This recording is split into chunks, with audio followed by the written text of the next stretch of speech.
We were first here the day Zavion married John Breton at this, their very own wedding venue, overlooking the Swartkorp Mountains. They built a specially designed glass chapel and transformed an old thatch house and tennis court into guest accommodation. When hiring an interior designer proved too expensive, they did the decor themselves.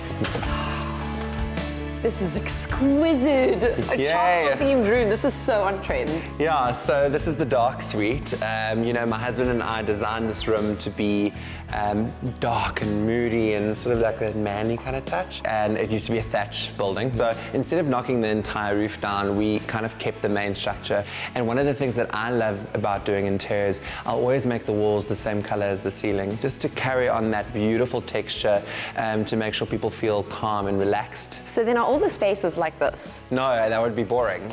Of course not. So, you know, we played around with different textures and we played a lot with colors. I've definitely got a great sense and feeling of this paradise. But let's not forget the main reason why we are here. Yes, to go do flowers. Have you done flowers before? No, I haven't, so I'm the perfect student. Okay, I'm excited. I'm going to show you how to do it. It's really easy, and we're going to show people how to do DIY, but the luxury version of it.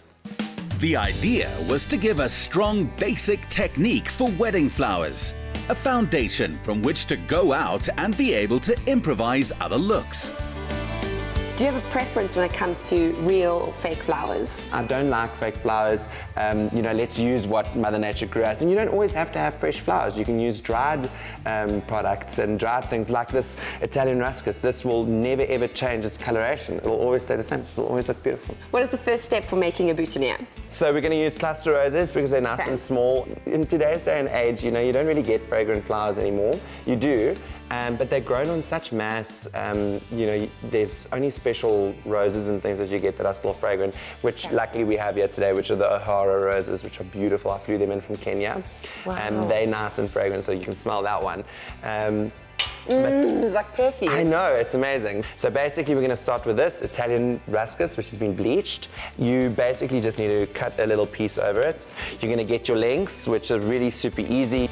You've got to imagine it, what it's going to look like, you know, on someone's lapel, what it's going to look like in the end. You've got to kind of envision it. And then we're going to need some tape. I'll break some off for you. This is a really nice, easy product to work with. So it's almost like glue. We basically use it to hold everything together.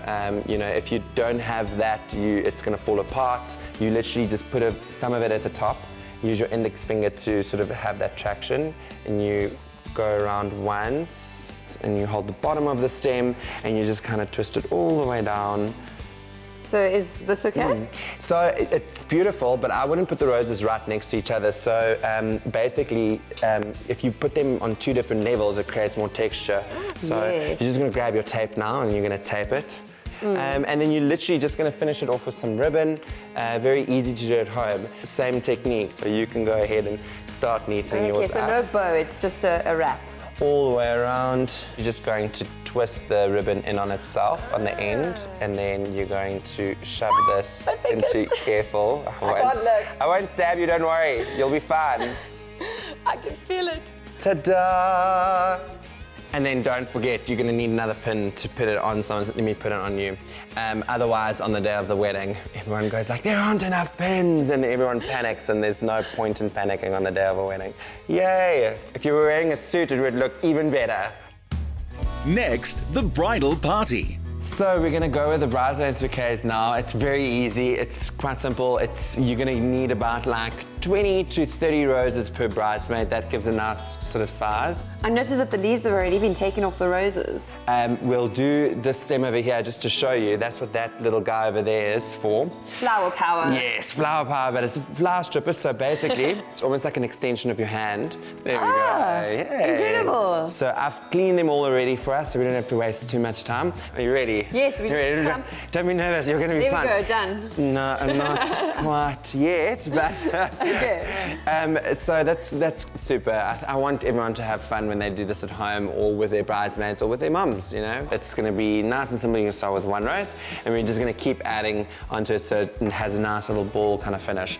And you'll notice while I'm doing this, I'm not putting the roses straight on, because what happens is it puts pressure on the stem and then the roses are going to break off. Put it at an angle, it's going to put less strain on the stem, and then you literally just start going all the way around. Do you see that round shape is starting? And look at yours.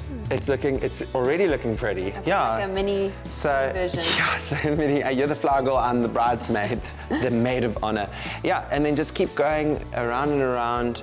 This is the easiest and the simplest bouquet that people can do at home. How do you control the flaring? You literally just take a cable tie. It's the easiest way of going about it, because that's going to hold that shape. And you want to go nice and tight, but not too tight that it damages the rose stems. And then that just closes it all at the bottom. And that's really pretty much it. Now we're just going to ribbon it, and then it's going to be the perfect little small bridesmaid's bouquet. And I think we just need to wrap it now with ribbon and we're done.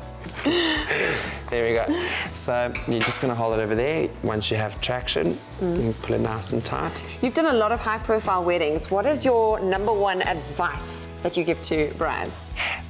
You know, for me, the biggest tip that I can give to people is not to sweat the small stuff, because the minute you start stressing about all the small little things, you throw yourself into a flat spin and then it's just not worth it. You've got to remember, at the end of the day, you're getting married to your person, and that's what it should be about.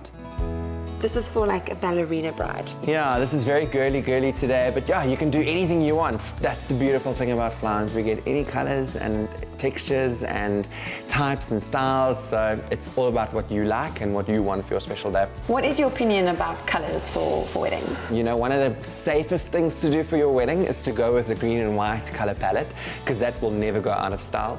But if you want to be bold, go for a bright color, like maybe like a deep burgundy with that green and white palette. It's going to pop, it's going to look amazing, and it'll set you apart from the average bride. Now all that's left to do is the table centerpiece. That's it, yeah, we're going to have some fun. Tell us about the flowers that you've selected for us here. Cool, so we've got some beautiful pampas, which I think you used at your wedding, right? I did. Yay, you see, well, I might have done my research. We've got some beautiful cymbidium orchids, and we've got some amnesia roses, which are lovely. This kind of looks like an antique rose. These are the kinds of flowers that you use as your hero flower, so your accent flower that you want to kind of show off at the end of the arrangements. You can see it works so beautifully with this wash of here. It's so nice.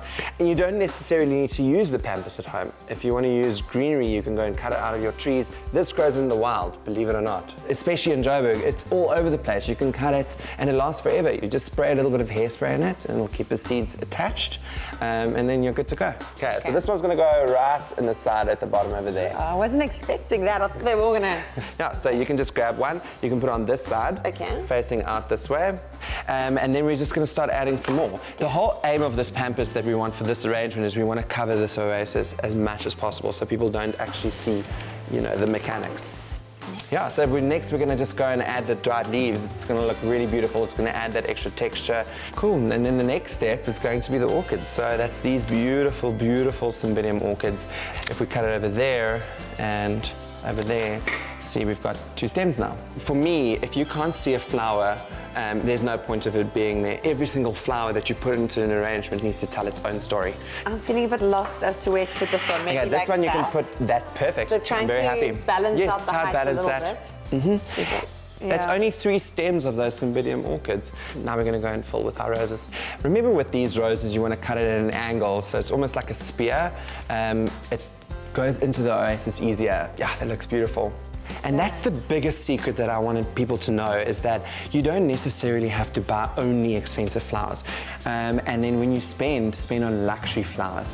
What are the 2019 flower trends? There's so many trends, but at the moment what's super, super hot is the pampas, and to have these dried textures in your arrangements definitely adds that beautiful luxury element. I like keeping things nice and plain and classic, and you can build on that. So you need to make the trend, don't follow trends. How beautiful. I know, gorgeous. Zavion also has a stress-free answer to place settings. The job is not done after you've done the flowers. It's also got to tie in with what's on the table, correct? That's it. Absolutely. You know, you can have a beautiful centerpiece, but it's all about how it looks on the table, and that's why your tablescape is so vital. So for today, I just went with beautiful gold cutlery.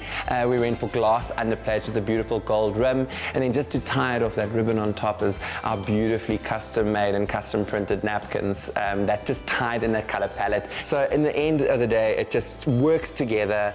It creates that beautiful luxurious feel, and all of these items are very easy to rent, and they're very cost friendly. So you can do DIY and you can make it luxurious DIY. And although I am already married, this definitely guarantees me a spot on the bridal squad. I love it. Thank you.